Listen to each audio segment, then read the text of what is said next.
Kia ora, my name's Amy and I'm the President of the Lincoln University Students Association.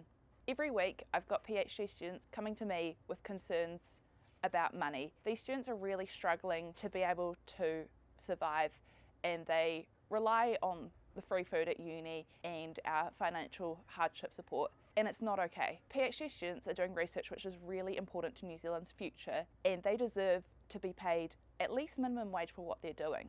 If they went into a science job, they'd be getting living wage or higher because they've had to study for 3, 4, sometimes 5 years in order to start their PhD. So it doesn't make sense that their stipend is less than minimum wage. The current stipend setup only supports a certain type of person.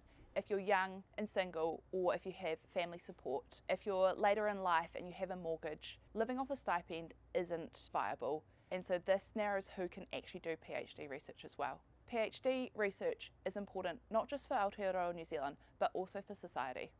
One of our students, she had to come off her maternity leave early because there was no financial support for her during this time because she wasn't studying, so she didn't get a stipend, and because she'd been previously studying, she wasn't eligible for any government support.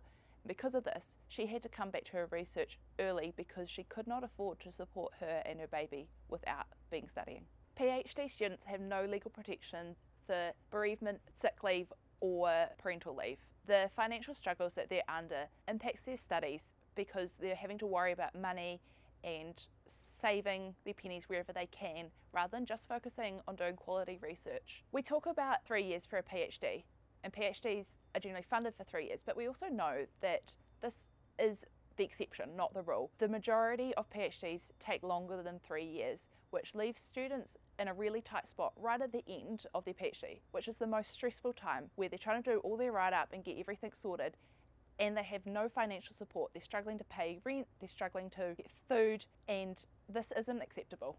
Our PhD students deserve better and the future of New Zealand deserves better.